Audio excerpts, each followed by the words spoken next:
Astaghfirullah. Bismillahirrahmanirrahim. Bihamdillahi wassalatu wassalamu ala rasulillah wa ala alihi wa sahbihi wa mawalah wa la hawla wa la quwata illa billahi wa ba'd. Sampai ayat keberapa?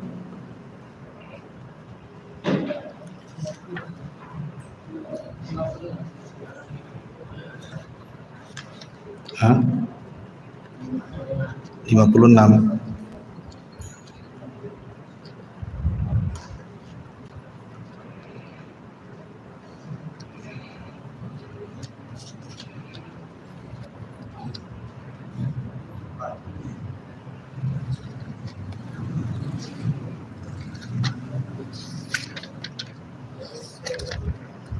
Baik.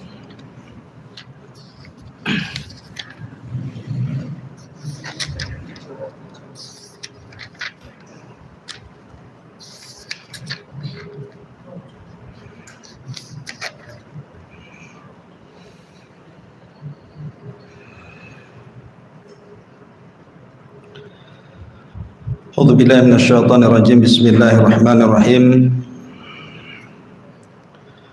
Wa idh qultum ya Musa lan nu'mina laka hatta narallaha jahratan fa akhadhatkumus sa'iqatu wa antum tanzurun. Tsumma ba'atsnakum min ba'di mautikum la'allakum tashkurun. وَظَلَّلْنَا عَلَيْكُمُ الْغَمَامَ وَأَنزَلْنَا عَلَيْكُمُ الْمَنَّ وَالسَّلْوَىٰ كُلُوا مِنْ طَيِّبَاتِ مَا رَزَقْنَاكُمْ وَمَا ظَلَمُونَا وَلَكِنْ كَانُوا أَنفُسَهُمْ يَظْلِمُونَ.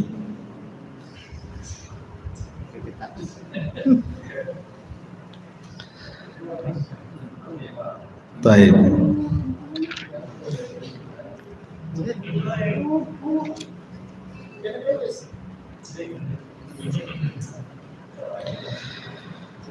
Di sini Allah Subhanahu wa taala berfirman, dan ingatlah ketika kalian berkata, wahai Musa, kami tidak akan beriman kepadamu sampai kami melihat Allah secara terang-terangan. Maka tiba-tiba halilintar menyambar kalian dan kalian menyaksikannya. Kemudian kami hidupkan atau bangkitkan kalian dari kematian kalian agar kalian bersyukur kepada Allah Azza wa Jalla. Baik. Di dalam ayat ini Allah Subhanahu wa taala hendak menceritakan kepada kita tentang orang-orang pilihan Nabi Musa alaihi salatu wassalam. Mungkin kalau di dalam Islam itu al-asyaratu al-mubasyiruna bil jannah, 10 sahabat yang dijanjikan masuk surga. Lah Nabi Musa juga punya orang-orang pilihan sebanyak 12 orang. 12 orang pilihan Musa ini diajak oleh Musa untuk datang ke Bukit Saina mengambil Taurat sebagai undang-undang Bani Israel. Berangkatlah mereka semua, tapi karena perjalanan sangat jauh sekali, orang-orang ini tidak sanggup berjalan seperti halnya Nabi Musa yang Allah berikan kekuatan. Sehingga Musa bergegas duluan dan orang-orang pilihan ini menyusul. Lah ketika Nabi Musa sampai di Bukit Saina, maka Musa alaihi salatu wassalam berpuasa selama 30 hari. Ketika hendak membatalkan puasanya, maka Allah Subhanahu wa taala melarang dan memerintahkan Musa untuk meneruskan 10 hari lagi sehingga genap menjadi 40 malam. Lah ketika itulah Allah Subhanahu wa taala menurunkan Taurat kepada Musa alaihi salatu wassalam. Dan Taurat adalah satu di antara kitab-kitab langit yang Allah Subhanahu wa taala turunkan ke bumi. Di sana ada suhuf, di sana ada Taurat, ada Zabur, Injil dan Quran. Jadi Taurat ini turun kepada Nabi Musa alaihi salatu wassalam. Dan Taurat dalam istilah orang di luar Islam adalah perjanjian lama. Kalau Injil itu disebut perjanjian baru. Lah ketika Musa sudah mendapatkan papan Taurat itu, barulah kemudian 12 orang pilihan ini baru sampai.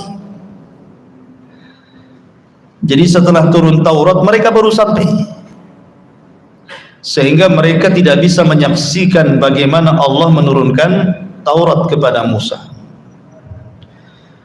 Dari sini kemudian mereka mulai lancang meminta kepada Musa alaihi salatu wassalam untuk dipertunjukkan Tuhannya. Mereka minta agar mereka bisa melihat Allah.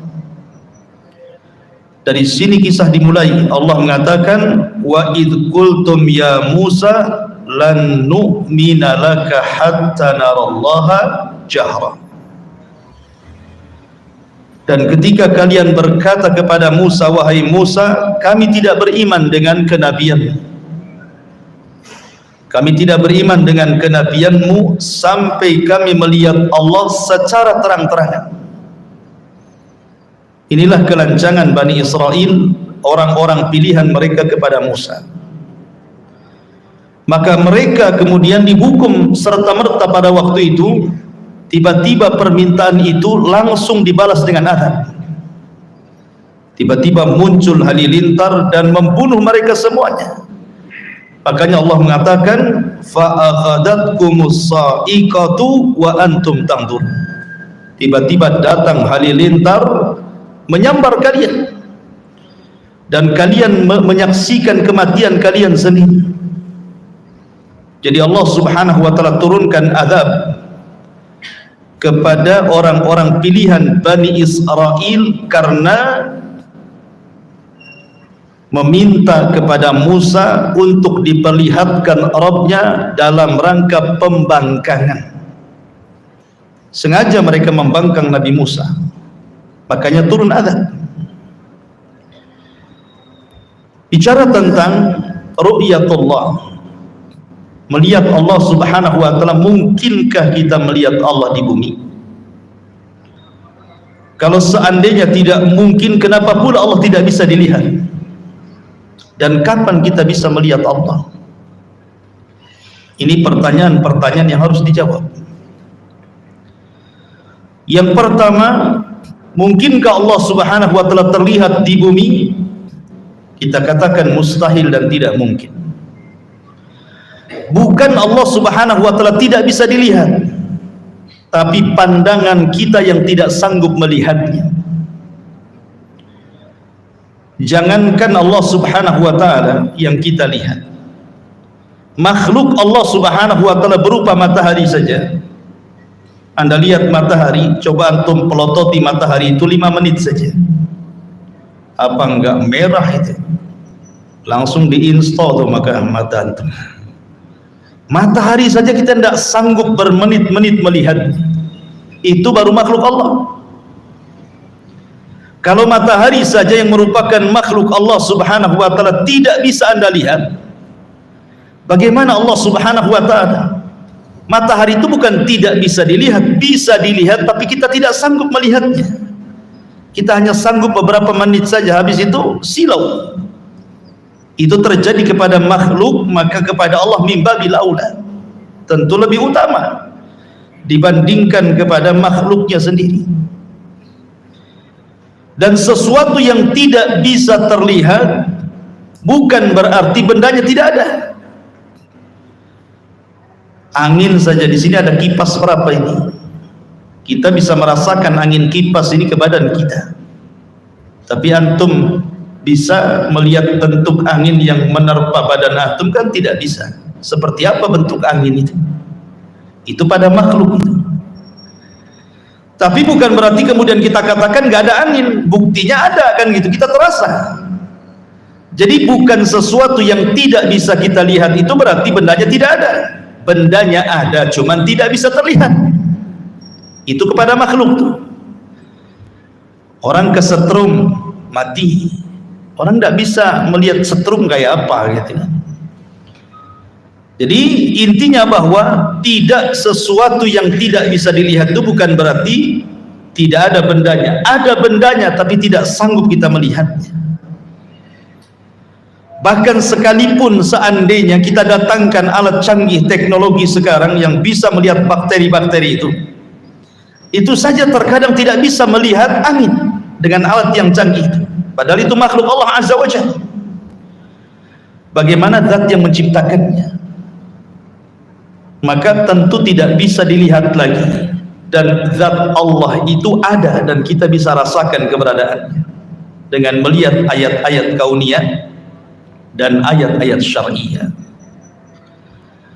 Ma'asyiral muslimin yang dimuliakan Allah Azza wa Jalla, ditambah-tambah ada riwayat dalam Sahih Muslim, Nabi SAW pernah berkhutbah dan menyebutkan 4 perkara, semua tentang zat Allah. Salah satunya Nabi SAW menyebutnya, innallaha la yanam wa la yanbaghi an yanam. Allah itu tidak tidur dan tidak layak bagi Allah itu tidur. Sebab kalau Allah Subhanahu wa taala tidur, hancur alam semesta ini. Karena bagaimanapun setiap hari Allah itu punya kesibukan. Yang ini diberikan rizki, yang ini dimiskinkan, yang ini dikayakan, yang ini dilaparkan, yang ini dikenyangkan, begitu seterusnya. Setiap hari itu ada kesibukan. Makanya ketika Musa alaihi salatu wassalam bertanya kepada Allah Subhanahu wa taala, apakah Allah Subhanahu wa taala tidur? Maka Allah Subhanahu wa taala mengatakan kepada Musa, berdirilah wahai Musa. Kemudian peganglah 2 mangkuk di kanan, tangan kanan dan kirimu, isi air mangkuk itu. Akhirnya Musa pun mengambil 2 mangkuk, kemudian dipegang seperti ini. Maka Allah katakan, tahan mangkuk itu. Lama-lama Musa ngantuk. Ya, karena kelamaan berdiri, pegang mangkuk itu, ngantuklah Nabi Musa ini. Akhirnya ngantuk, kena siut sedikit, tumpahlah mangkuk itu, kemudian jatuh, kemudian pecah. Maka Allah Subhanahu wa taala mengatakan, ya Musa, kalau diriku ngantuk, maka kondisinya seperti dirimu. Alam ini akan hancur. Kemudian di ujung hadis Nabi SAW mengatakan, ketika bicara tentang tabir Allah, kata Rasul, wa hijabuhun nur. Dalam riwayat hijabuhun nar, dan tabirnya cahaya. Dalam riwayat tabirnya api. Lau kasyafat, kalau seandainya tabir Allah tersingkap, la akhraqat ma bainas samawati wal ardh, maka akan terbakar, akan hancur antara langit dan bumi. Jadi di sini ada hikmah. Kalau ada orang yang bertanya, kenapa Allah Subhanahu wa taala tidak bisa kita lihat? Ini rahmat dari Allah. Jadi kenapa Allah tidak bisa dilihat? Ini bentuk rahmat, sebenarnya kasih sayang Allah. Sebab kalau seandainya tabir Allah tersingkap, kita ini akan terbakar, kita ini akan hancur, akan binasa gitu ya. Sehingga dengan ditabirnya Allah dari kita, dan tabirnya Allah cahaya ataupun api, menunjukkan bahwa tidak terlihatnya Allah dengan kita itu dalam bentuk rahmat kasih sayang Allah kepada kita. Ketika Nabi Musa alaihi salatu wassalam datang menghadap Allah Subhanahu wa taala dan mengatakan, anzur ilaika ya Rabb, aku ingin melihat wajah. Allah Subhanahu wa taala tidak menolak permintaan Musa, tapi Allah mengatakan, lan tarani, kau tidak bisa melihat. Kemudian sebagai bukti Allah tidak menolak permintaan Musa, bukan hanya mengatakan lan tarani, kau tidak bisa melihatku, Tetapi kata Allah Azza wa Jalla, walakin dur ilal jabal. Kau lihat gunung itu, gunung yang batu isinya itu gunung Tursina itu. Kau lihat gunung itu. Fa in istaqarra makana fa sawfa tarani. Kalau gunung itu tidak bergeming dari tempatnya, tidak hancur, kalau aku tampakkan kepada gunung itu, engkau akan melihat aku. Apa yang terjadi? Allah berfirman dalam surah Al-A'raf, falamma tajalla rabbuhu lil jabali ja'alahu dakka wa sara Musa sa'iqa. Ketika Allah betul-betul menampakkan dirinya kepada gunung itu, apa yang terjadi? Hancur gunung itu. Gunung itu hancur. Jangankan Allah Subhanahu wa taala memperlihatkan dirinya kepada gunung, seandainya Quran saja turun kepada gunung ini, lau anzalna hadzal qur'ana ala jabalin la ra'aitahu khashi'an mutasaddian min khasyatillah. Mutasaddi, bisa belah gunung itu karena takutnya kepada Allah. Apalagi Allah menampakkan kepada gunung itu, hancurlah gunung itu. Maka gunung itu hancur, Musa kaget dengan ledakannya, kemudian Musa pun pingsan. Falamma afaqa, ketika Musa sadar, dia mengatakan tubtu ilaika wa ana awwalul mu'min. Aku taubat ya Rabb, aku tidak akan meminta engkau melihat, aku melihat dirimu, dan aku orang yang pertama beriman kepadamu. Musa saja tidak sanggup melihat Allah gitu. Bahkan orang nomor satu, Sayyidul Anbiya'i wal Mursalin, pemimpinnya para nabi dan rasul, Rasul kita Muhammad sallallahu alaihi wasallam pernah dimi'rajkan sampai ke Sidratil Muntaha dan pernah berdialog dengan Allah tanpa penerjemah. Apakah Nabi sallallahu alaihi wasallam melihat Allah? Tidak. Ketika dilihat, hal ra'aita rabbaka ya Rasulullah, apakah engkau melihat Rabbmu ketika Lailatul Mi'raj, di malam kau dimi'rajkan ke Sidratil Muntaha? Maka Rasul mengatakan, tidak. Nurun inni ara, aku hanya melihat cahaya. Rasul hanya melihat tabirnya saja. Wajah Allah tidak bisa dilihat. Karena sekali lagi bahwa pertanyaan kenapa Allah Subhanahu wa taala tidak bisa kita lihat, itu sebagai rahmat bagi kita. Kalau seandainya Allah tersingkap, hancur kita semuanya. Itu kasih sayang Allah Azza wa Jalla. Alhamdulillah. Ya, nikmat dari Allah Subhanahu wa taala. Tapi kapan Allah terlihat? Menurut akidah Ahlussunnah wal Jamaah, bahwa Allah Subhanahu wa taala terlihat itu nanti di sorga. Dan ru'yatullah, bahwa seorang mukmin akan melihat Allah di sorga, itu nikmat terbesar yang pernah Allah anugerahkan di sorga.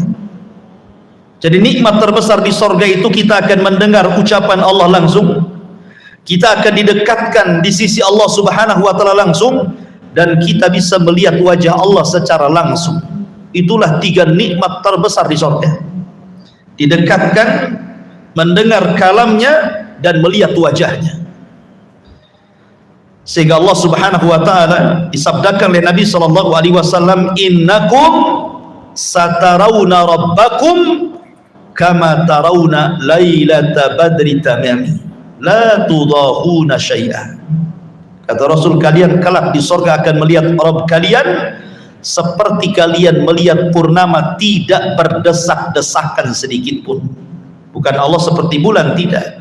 Di sini tasbihnya tasbih ru'ya. Sebagaimana kita melihat bulan tidak berdesak-desakan, nah, begitu juga melihat Allah maksudnya. Bukan Allah seperti bulan, bukan begitu. Ya.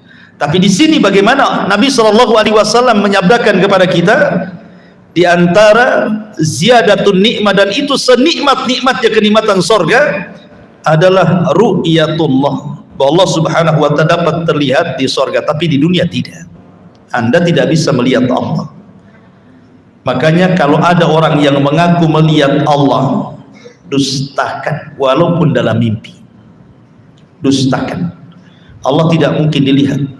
La fi yaqadhah wa la fil manam. Baik ketika tersadar ataupun tertidur. Karena akidah Ahlussunnah tidak mungkin Allah terlihat di dunia. Titik. Tidak ada koma lagi. Ya, tidak terlihat di dunia. Karena itu bentuk rahmat Allah kepada kita.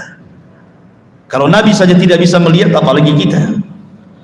Makanya kalau seandainya ada orang mengaku mampu melihat Allah, dustakan itu. Yang dilihat bukan Allah. Bisa saja syaitan, bisa saja jin gitu ya. Sebagaimana yang sering saya jelaskan, Pernah terjadi di Batam ini orang yang mengaku mampu melihat Allah Subhanahu wa taala, dustakan, dia sedang menipu. Ya, dia sedang menipu karena akan bertentangan dengan nas Al-Qur'an dan hadis Nabi sallallahu alaihi wasallam. Kemudian Allah Subhanahu wa taala mengatakan, "Tsumma ba'atsnakum min ba'di mautikum la'allakum tashkurun." Ketika 12 Bani Israel ini sudah mati di sambar halilintar nih, maka Allah ingin tunjukkan kuasanya kepada mereka. Tsumma ba'atsnakum, kemudian kami bangkitkan kalian. Min ba'di mautikum, setelah kematian kalian, la'allakum tashkurun, agar kalian bersyukur.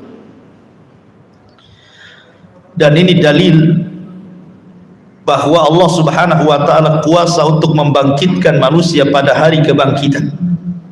Di dunia saja Allah bisa membangkitkan orang mati, apalagi kelak pada hari tiupan sangkakala yang kedua, maka Allah lebih qadir, lebih sanggup lagi menghidupkan setelah kematian. Karena dahulu di zaman permulaan dakwah Rasul, orang-orang jahiliyah itu mengingkari adanya berbangkit. Mereka mengingkari, enggak mungkin lagi kita dibangkitkan. Innama wa ma yuhlikuna illa dahr, yang menghancurkan kami ini waktu. Tidak mungkin orang itu akan dibangkitkan lagi. Yang disebut dengan kelompok Dahriyah itu, yang sekarang disebut dengan ateis gitu kan. Mereka mengingkari adanya kebangkitan. Di sini Allah Subhanahu wa taala mengatakan tsumma ba'atsnakum, kemudian kami bangkitkan kalian, maksudnya di dunia, bukan di akhirat. Dan kisah Allah membangkitkan dari kematian di dunia ini dalam surah Al-Baqarah saja banyak.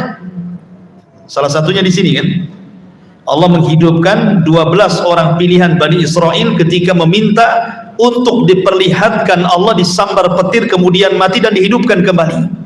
Ini kisah yang pertama. Kemudian kisah yang kedua, kisah Al-Baqarah sendiri. Kisah Al-Baqarah, kisah sapi betina. Ketika ada orang kaya mati, kemudian Bani Israel datang kepada Musa supaya diberitahu siapa pembunuhnya. Maka Musa mengatakan, sembelilah seekor sapi betina. Tapi karena mereka banyak cincong, banyak ngomong, banyak tanya, dipersulitlah mereka untuk mencari sapi betina. Tapi di ujung cerita mereka bisa membeli sapi itu walaupun dengan susah payah. Kemudian Musa memukulkan sebagian dari badan sapi itu, hidup lagi orang kaya ini. Kemudian Musa bertanya, man qatiluk, siapa pembunuh? Kemudian orang ini lirik, tuh yang bunuh saya. Habis itu mati lagi. Ya, jadi ini kisah yang kedua. Kisah yang ketiga, kisah Nabi Uzair. Uzair tidak diwafatkan. Uzair itu cuma ditidurkan 1 abad. Ditidurkan 100 tahun. Pembahasannya bukan di Uzairnya, bukan, tetapi di keledainya. Dia kan bawa keledai, kemudian bawa makanan dan minuman. Makanan dan minumannya tidak berubah sama sekali, padahal sudah 100 tahun tuh. Tidak berubah sama sekali, minumannya yang nggak basi, makanan yang nggak basi gitu ya. Masalahnya keledainya sudah mati. Jadi keledainya itu sudah hilang, sudah tinggal tulang belulang saja, daging kulitnya entah kemana gitu. Namanya keledai diikat, sementara Uzair tidur 100 tahun. Siapa yang ngasih makan, matilah kan itu. Nah, coba kalau antum tidak percaya, ikat kambing 100 tahun, jangan kasih makan. Nanti tinggal tulang-tulangnya saja kan gitu.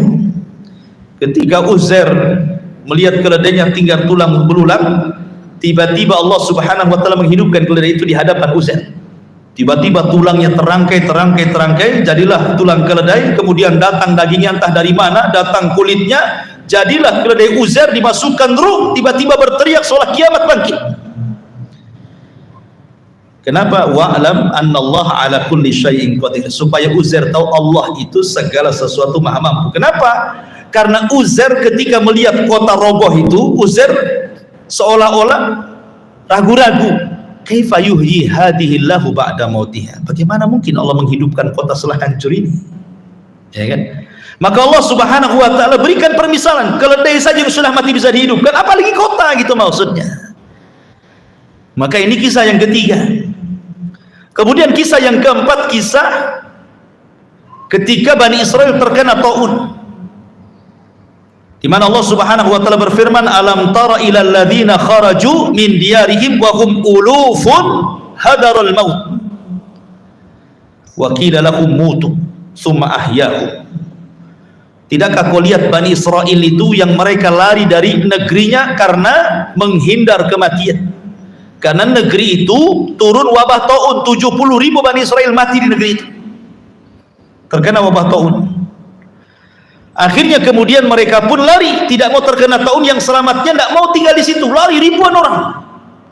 Makanya Allah mengatakan uluf, bukan alaf, uluf, ribuan jumlahnya, banyak sekali menghindari penyakit taun. Maka mereka pun ke lembah. Rupanya sampai di lembah, malaikat maut sudah nunggu. Kemudian malaikat maut mencabut nyawa mereka semua. Tidak mati karena taun, mati pula oleh malaikat maut. Mereka kan maunya menghindar dari kematian taun. Keluarlah dia ke daerah yang mereka inginkan di lembah. Rupanya malaikat maut sudah banyak berdiri di situ. Dari sini ada kaidah para ulama, al-hadaru la yamna'ul qadara. Menghindar dari kematian itu tidak mencegah takdir kematian. Anda tidak mati karena corona, bisa aja mati ditabrak sepeda ontel kan itu. Ya kan? Namanya takdir itu siapa yang tahu? Lah ketika orang ini sudah mati semuanya, yang ingin menyelamatkan dari tahun ini, datang seorang nabi namanya Hazkiyah, dari nabi-nabi Bani Israel, Nabi Hazkiyah. Maka Nabi Hazkiyah berdoa kepada Allah Subhanahu wa taala untuk dihidupkan orang-orang ini. Akhirnya Allah Subhanahu wa taala mengabulkan doa Hazkiyah, dihidupkan semuanya. Dan mereka pun beriman kepada nabinya belakangan. Ya kan? Nah, ini kisah yang keempat, Allah menghidupkan setelah kematian. Kisah yang kelima masih dalam Al-Baqarah, kisah Nabi Ibrahim alaihi salatu wassalam. Ketika dia bertanya kepada Allah, kaifa tuhyil mauta, bagaimana engkau menghidupkan dari kematian ya Rabb? Maka Allah mengatakan, ya Ibrahim, ambil 5 unggas jenis burung-burungan, entah ayam, entah apa yang bisa terbang lah, burung apa gitu kan, 5 unggas, kau potong-potong, kau potong kecil-kecil, dari paha, dari sayap, dari kaki, dari semua kau potong-potong semuanya. Potong-potongannya itu kau letakkan di semua gunung-gunung sana, kau pegang kepalanya satu-satu. Jadi Ibrahim hanya megang kepalanya saja, badannya sudah dipotong-potong, sudah disebar di mana-mana bukit, di mana-mana gunung tuh. Maka Allah mengatakan, "Tsummad uhunna ya'tinaka sa'ya." Kau panggil tuh badan-badannya tuh. Maka Ibrahim memanggil badan-badannya itu. Tiba-tiba melesak badannya dari semua bukit dan gunung, dan tidak ada yang salah dengan kepalanya. Yang ayam ya tidak gabung dengan merpati, ya ayam dengan ayam juga gitu ya. Jadi persis nyambung dengan binatang yang dipotongnya. Lah dari 5 kasus ini, termasuk di sini, summa ba'atsnakum min ba'di mautikum la'allakum tashkurun, bahwa kalau Allah sanggup menghidupkan dari kematian di dunia, maka Allah sanggup akan menghidupkan manusia di akhirat. Maka jangan pernah mengingkari hari kebangkitan. Allah sanggup menghidupkan di dunia, bagaimana pula Allah Subhanahu wa taala tidak sanggup menghidupkan di akhirat ya. Karena Allah Subhanahu wa taala itu ala kulli syai'in qadir, atas segala sesuatu maha mampu. Kemudian Allah Subhanahu wa taala mengatakan, wa dhallalna 'alaikumul ghamama wa anzalna 'alaikumul manna wassalwa, dan kami naungi kalian dengan awan, dan kami turunkan kepada kalian al-manna dan salwa, makanan man dan juga salwa. Kulu min thayyibati ma razaqnakum, makanlah apa yang kami rizkikan kepada kalian. Wa ma zalamuna, dan mereka tidak mendolimi kami, walakin kanu anfusahum yadlimun, mereka lah yang mendolimi diri-diri mereka sendiri. Jadi begini kisahnya, ini kisah lain. Jadi Bani Israel ketika mereka sudah sampai di perbatasan kota Ariha, Ariha itu kota tertua di dunia. Setelah Ariha itu Baitul Maqdis. Jadi pasukan Nabi Musa itu tidak bisa masuk ke Baitul Maqdis kecuali harus melewati satu kota yang disebut dengan Arihah namanya, kota tertua di dunia. Sementara orang-orang di Arihah itu sudah dikuasai orang-orang Arab dari keturunan kaum Ad. Sudah ada orang-orang Amalikoh di situ. Jadi keturunan kaum Ad sudah menguasai Arihah. Sementara Nabi Musa tidak bisa ke Baitul Maqdis kecuali harus menyerang Arihah. Kalau tidak diserang Arihah, maka mereka tidak akan berhasil masuk Baitul Maqdis. Maka Nabi Musa alaihi salatu wassalam kemudian mengutus orang-orang pilihan yang 12 tadi itu, yang minta diperlihatkan Allah, kemudian disambar petir itu, kemudian mati dihidupkan lagi. Maka Musa mengutus 12 orang ini, kemudian disuruh mengintai seperti apa kekuatan orang-orang Amalikoh itu, orang-orang Arab, orang-orang keturunan kaum Ad yang menguasai Arihah itu. Kaget bukan kepalang, rupanya orangnya besar-besar, raksasa-raksasa, orang yang badannya gede-gede gitu, sementara Bani Israel kecil-kecil ya. Jadi akhirnya kemudian 12 orang ini melaporkan kepada Musa, kayaknya kita tidak bisa menang. Mereka kaum yang banyak, besar-besar, raksasa badannya, kita ini kecil-kecil mau lawan mereka katanya. Gimana kita akan menang? Kata Musa, kalian jangan menyebarkan berita ini kepada pasukan Bani Israel, nanti mereka ketakutan. Simpan rahasia ini. Rupanya dari 10 orang itu, dari 12 orang ini, 10 orang malah bercerita ke sana kemari. Akhirnya ketakutanlah pasukan ini.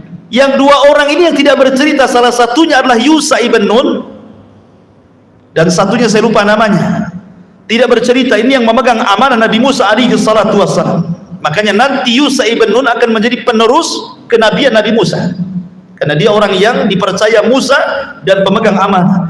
Tapi yang 10 orang pilihan ini cerita ke orang-orang, kita akan menghadapi kaum yang kuat, yang raksasa, yang ini. Takutlah akhirnya pasukan Bani Israel ini. Ketika Musa alaihi salatu wassalam betul-betul ingin menggerakkan pasukan Bani Israel, berkumpulan mereka di hadapan Musa dan mengatakan, ya Musa, kami sudah tahu kekuatan mereka, kami tidak akan menang. Kalau engkau ingin perang wahai Musa, idhhab anta wa rabbuka faqatila innaha huna qaidun. Kau berangkat sendiri, ajak Tuhanmu perang berdua, kami duduk di sini, kami akan nonton siapa yang kalah, siapa yang menang katanya. Kami tidak sanggup. Kalau mau perang sendiri katanya. Dari sebab itulah maka Allah Subhanahu wa taala turunkan azab kepada mereka, berupa mereka diletakkan di bumi itu, mereka tidak bisa keluar karena mereka tidak mau diajak jihad, tidak mau membebaskan Baitul Maqdis, tidak mau melawan orang-orang Amalikoh yang menguasai Arihah. Akhirnya Allah Subhanahu wa taala azab mereka dengan cara apa? Arba'ina sanatan yatihuna fil ardi. 40 tahun mereka linglung di situ, tidak bisa keluar. Sementara mereka tinggal di padang pasir. Tidak ada bukit, tidak ada gunung, tidak ada pohon, tidak ada lembah, tidak ada air, tidak ada apa-apa. Padang pasir, kering kelontang, lautan padang pasir. Apa yang mau dimakan? Apa yang mau diminum? Tidak ada naungan di atas kepala. Sementara mereka tidak bisa keluar. Makanya kalau antum pernah hidup di Timur Tengah itu, kemudian lihat padang pasir seolah-olah lautan tidak bertepi, bingung orang kalau udah nyasar di padang pasir itu mau kemana ya. Jadi mereka linglung, nggak bisa kemana-mana karena padang pasir semuanya. Makanya disebut arduti dalam bahasa kita, negeri linglung. Mereka nggak bisa keluar dari situ. Lah ketika mereka tidak bisa keluar dari situ, dan itu akibat mereka tidak mau diajak jihad, mulailah mereka meminta kepada Musa alaihi salatu wassalam makanan. Musa, kita di padang pasir, apalah yang kita akan makan? Mintalah kepada Rabbmu makanan untuk kami. Maka Musa alaihi salatu wassalam memintakan kepada Allah, turunlah manna dan salwa. Itulah makanan mereka di padang pasir itu. Ada yang mengatakan manna itu umum, bahasa Arabnya manna itu diambil dari manna yamunnu, artinya karunia. Artinya apapun yang dihajatkan oleh Bani Israel disediakan. Oh, enak kan? Antum minta roti udah ada, martabak ada, roti canai ada, apapun yang kita mau ada. Itu namanya manna yamunnu gitu, kalau diartikan secara bahasa. Tapi ada juga yang mengatakan manna di sini artinya semacam burung. Jadi burung itu ya semacam unggas lah, ayam, mentok, pokoknya unggas-unggasan, burung-burung terbang. Tinggal tunjuk saja, jatuh tinggal makan. Ya. Kemudian salwa itu berupa buah-buahan yang ada minumannya, kalau diminum rasanya seperti madu. Itulah manna dan salwa. Jadi luar biasa, Allah berikan anugerah kepada mereka makanan langsung turun dari langit, manna dan salwa. Tapi mereka ingin minuman. Maka Musa alaihi salatu wassalam memukulkan tongkatnya di batu, keluarlah 12 mata air. Itulah minuman mereka di negeri itu. Kemudian mereka mengatakan, Musa, panas, nggak ada payung, nggak ada pohon, panas. Maka mereka mengatakan, ya Musa, lindungilah kepala-kepala kami dari matahari. Dari sini Allah katakan, wa dhallalna alaikumul ghamam. Kami berikan kepada kalian naungan awan. Oh, enak kurang apa kan? Mereka sudah tidak lagi terkena sinar matahari, sudah ada awan yang menaungi kepala mereka. Sudah ada makanan manna dan salwa, sudah ada minuman mata air. Kurang apa? Itu nikmat dari Allah Subhanahu wa taala. Sehingga Allah mengatakan, kulu min thayyibati ma razaqnakum, tinggal makan kalian dari yang baik-baik yang kami rizkikan kepada kalian. Wa ma dhalamuna walakin kanu anfusahum yadhlimun. Mereka tidak mendolimi kami, tapi mereka mendolimi mereka sendiri. Kenapa? Karena mulai kurang ajar kepada Musa alaihi salatu wassalam. Apa kurang ajarnya? Wa idh qulna dkhulu hadhil qaryah. Ya. Dan ketika mereka masuk ke sebuah negeri, ini diantara bagaimana Bani Israel ini kisah lain lagi ya, kisah lain. Tetapi nanti kisah yang nyambung dengan kisah Al-Baqarah 57 ini adalah Al-Baqarah 61. Itu nyambung tuh ayatnya nanti, kisahnya itu. Jadi antara ayat 57 ke 61, itu nyambung. Nah, kita baca 61-nya baru kita naik ke atas. Wa id qultum ya Musa lan nasbiru ala ta'ami wahid. Wahai Musa, kami nampaknya bosan dimakan manna, makan salwa, makan daging burung, daging mentok, daging ayam. Bosan kami. Ya. Kami pengen lalap-lalapan. Ya, minta lalapan orang ini. Ya. Dikasih daging-dagingan, dikasih buah-buahan yang lezat, salwa. Mereka mengatakan apa? Lan nasbiru ala ta'ami wahid. Kami tidak sabar, ini aja yang kita makan. Padahal mereka itu makan lo tidak nyari. Bukan mereka bekerja dulu nyari uang, kemudian dibelikan beras, dimasak. Enggak. Waktunya makan pagi sudah ada, waktunya makan siang sudah ada, waktunya makan sore sudah ada, waktunya makan malam sudah ada. Kurang apa enaknya itu? Tidak dituntut kerja, tidak dituntut apa, tinggal makan saja. Tapi mereka kaum yang tidak bersyukur. Mereka mengatakan, lan nasbiru ala ta'ami wahid. Bosan kami dengan satu makanan ini. Fad'u lana rabbaka yukhrij lana mimma tumbitul ardh. Cobalah kau berdoa kepada Rabb, wahai Musa, keluarkanlah sayur-sayuran dari bumi ini, mim baqliha wa kisaiha wa fumiha wa adasiha wa basaliha. Bayangkan, dari bawang-bawangan, ya kan? Pokoknya mereka minta lalapan yang sifatnya dari sayur-mayuran, ya. Mimbakliha dari sayur-mayuran, wa kisaiha wa dari kacang-kacangan, wa adasi wa basole dari bawang-bawangan. Bayangkan. Maka Musa mengatakan, atastabdiluna alladhi huwa adna billadhi huwa khair. Engkau memilih yang rendah pada Allah sudah kasih yang lebih baik. Allah kasih terbaik makanan ini karena Allah sendiri yang menurunkan dari langit. Kalian minta pula yang rendah. Kalau itu yang kalian minta, Musa mengatakan, ihbitu Misra. Itu di mana kota ada yang seperti itu, di mana desa ada, itu tinggal tanam tumbuh. Tapi makanan yang kalian makan gak ada di bumi ini, karena ini makanan dari langit masalahnya. Jadi Musa mengingatkan nikmat itu kepada Bani Israel. Tetapi apa yang terjadi?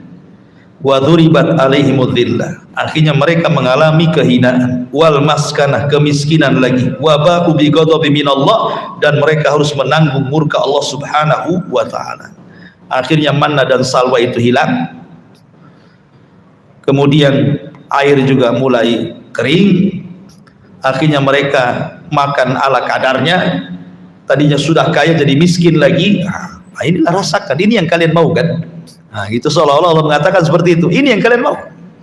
Sudah Allah anugerahkan makanan enak, ini yang kalian mau makan nih.